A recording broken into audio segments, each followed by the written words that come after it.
Magandang araw po sa inyong lahat. Jay Legaspi po. Bati ng isang magandang hapon.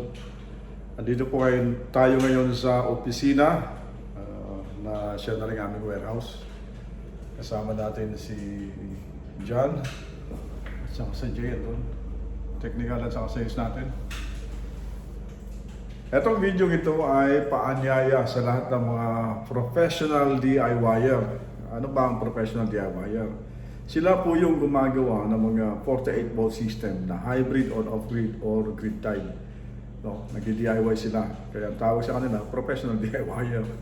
Do it yourself. Ngayon, ang magandang balita ay bukas na po ang aming official na po namin binubuksan ang aming opisina, warehouse para mag-walk-in kayo dito. At kung meron kayong project, ay magabayan kayo technically. Libre po ang one-to-one mentoring session dito. Provided na kukuha kayo sa amin ng mga solar parts. Okay? So, si JF Legaspi po, ako po mismo ang mag-mentor sa inyo. At i-guide ko po kung ano yung mga kailangan na safety devices, anong sukat ng mga wires, paano mag-match ng solar panel sa inverter, yung mga ISC, INT, DOC na yan, pag-uusapan natin, tuturo ko sa inyo lahat yun. So, huwag kayo mag-alala. So, inaanyayahan namin kayo lahat mga professional DIYer na mag-walk-in dito. I-google nyo lang sa ang JFL Solar at makikita nyo na kung paano mapunta rito. Nasa Dasmariñas, Cavite po kami. So, kung ano din, welcome din po kayong tumawag. At kahit hindi kayo tumawag, so pesahin nyo kami, pwede rin. May nakahanda kaming kape para sa inyo. So, ano pang inaantay ninyo? Kita-kita po tayo dito sa aming office/warehouse. May mga solar parts din po dito, mga solar panel, inverter, safety devices, mounting systems, end clamps, mid clamps, railings, kompleto po dito, mga kable. So, welcome po kayo lahat dito. Mga DIYer, installer, i-guide po namin kayo.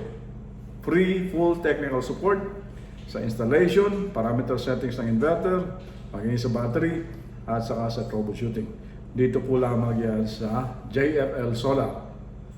JF Legaspi po sa Ludo. Ikot muna natin ng konti. Punta natin si Jay. Busy si Jay eh. Nakapag-update na rin po pala kami ng ang ating mga kagamitan. Yung mga desk namin, aming pantry. Kulang na lang dito ay coffee maker. Hindi kompleto to pag walang coffee maker. No? At saka yung desk ko ay okay din. Hindi na tayo, desk natin. No? At syempre, dito sa likuran ko, back to back, yung aking company sa Europe, B2B Solar Power, at yung company natin dito sa Pilipinas, JFL Solar. Okay? Sa lahat ng padawas natin dyan, followers, shout out po sa inyo. Kita-kita po tayo.